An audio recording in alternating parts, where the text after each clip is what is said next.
نحمده ونصلي على رسوله الكريم أما بعد فأعوذ بالله من الشيطان الرجيم بسم الله الرحمن الرحيم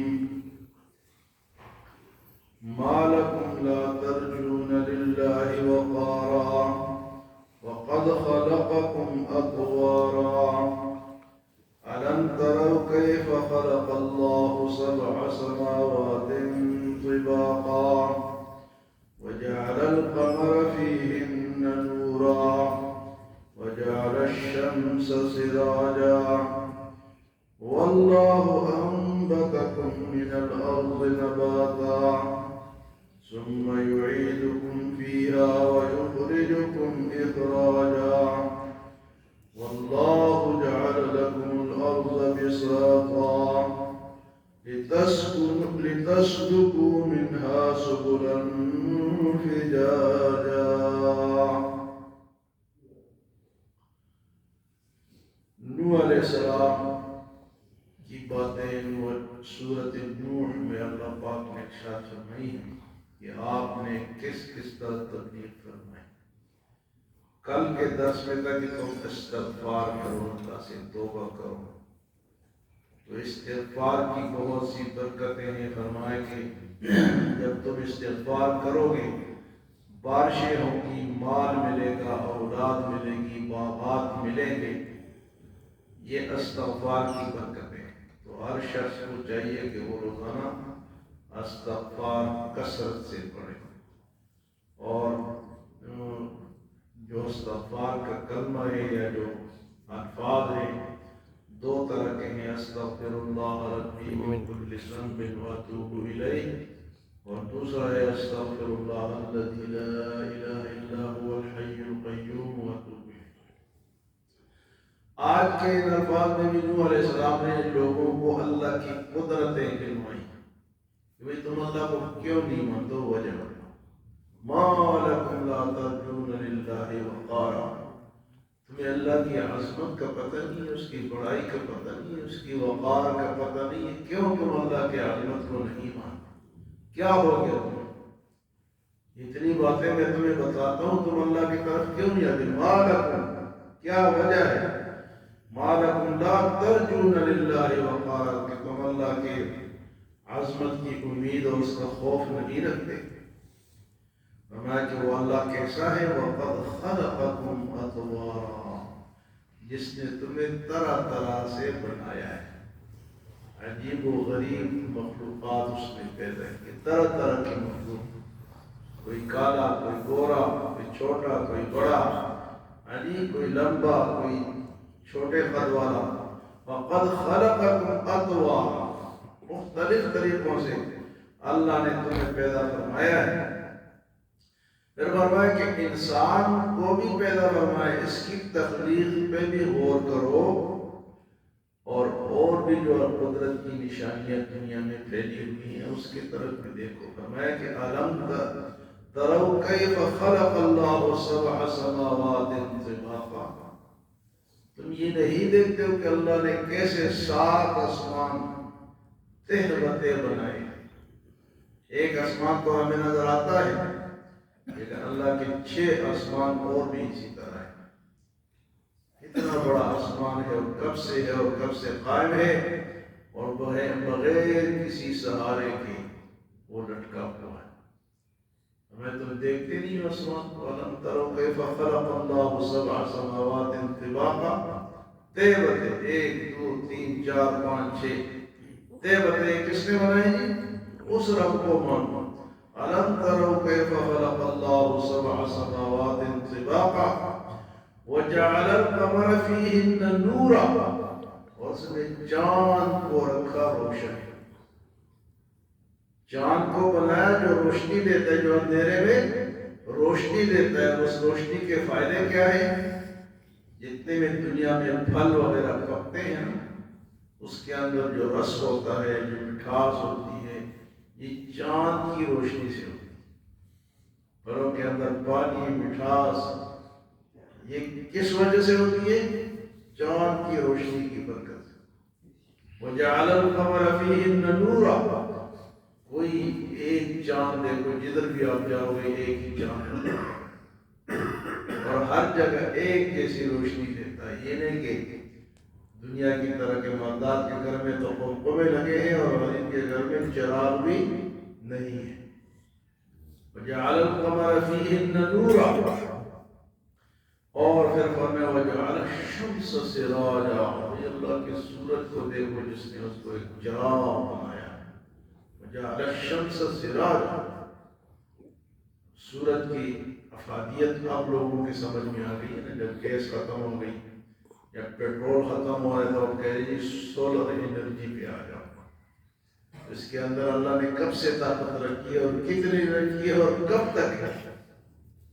وجعل الشمس سراجا، دیکھو سولر کتنا فائدہ دے رہا ہے. اب یہ اللہ نے فری میں ہمیں دیا، فری میں مفت. لیکن اب حکومت پہلے تو کہتے تھے سولر لگاؤ، اب کہتے ہیں سولر تباہ. جس نے سولر لگایا بل آیا. حکومت نے دیکھا سب نے سولر لگا دیے تو ہم پیسے کہاں سے دیں، ٹیکس کہاں سے. اور کل میں نے سنا ہے کہ سولر پہ انہوں نے رعایت ختم کر دی. سولر والا بھی بل دے گا اور دوسرے بھی دیں گے. تو یہ اللہ نے ہمیں فری میں دیا ہے، تم کس چیز کا ٹیکس وصول کر رہے ہو؟ یہ ظلم ہے.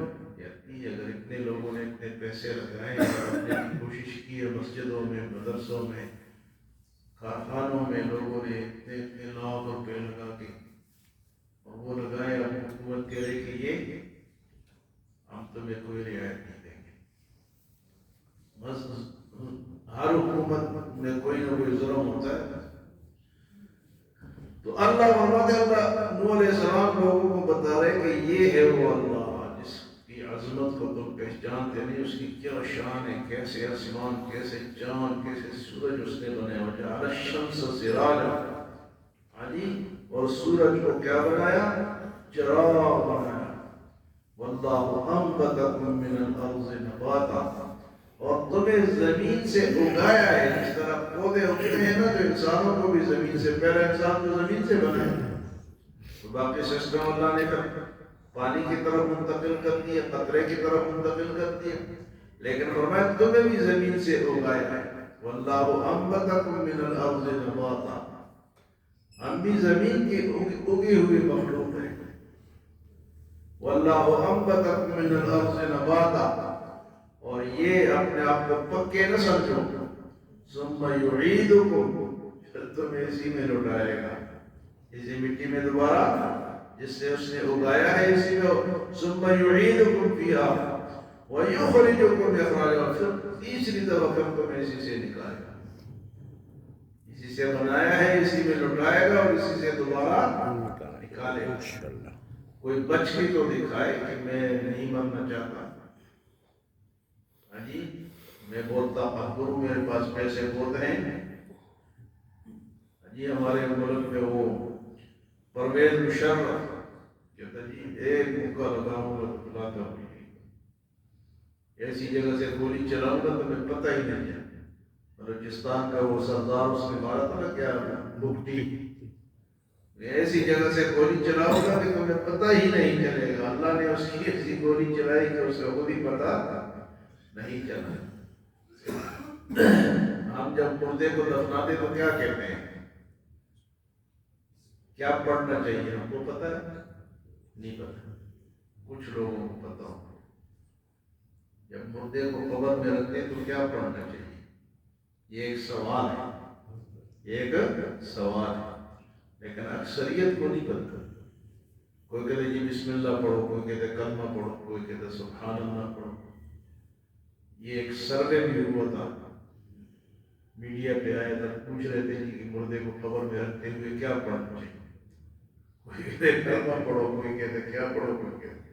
تو اس کے لیے اللہ نے بتایا منہا خلقناکم وفیہا نعیدکم ومنہا نخرجکم تارۃ اخری، یہ پڑھنا چاہیے.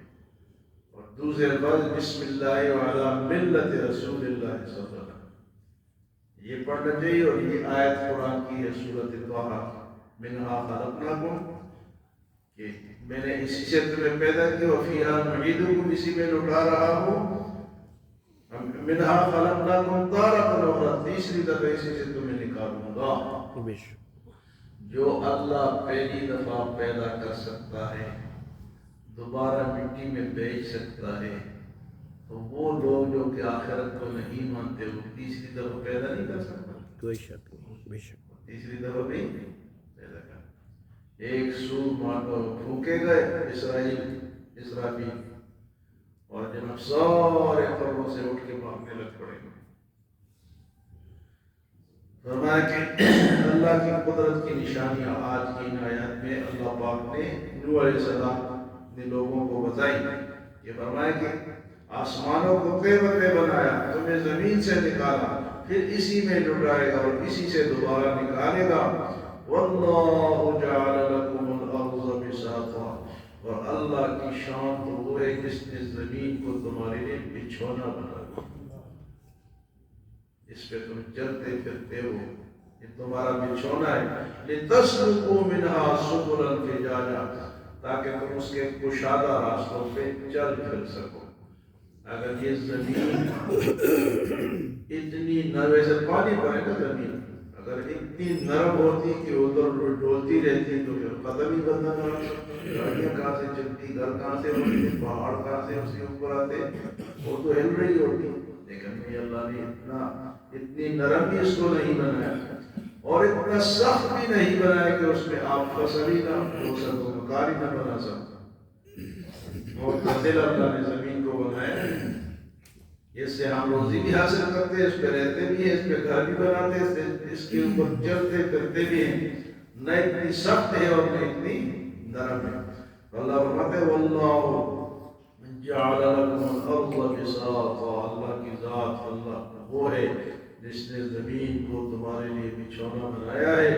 لتسلکوا منہا سبلا فجاجا، تاکہ تم اس کے کشادہ راستوں پہ چل کر سکو. راستے کشادہ ہونے چاہیے، راستے مخلوق زیادہ ہو اور راستہ تنگ ہو.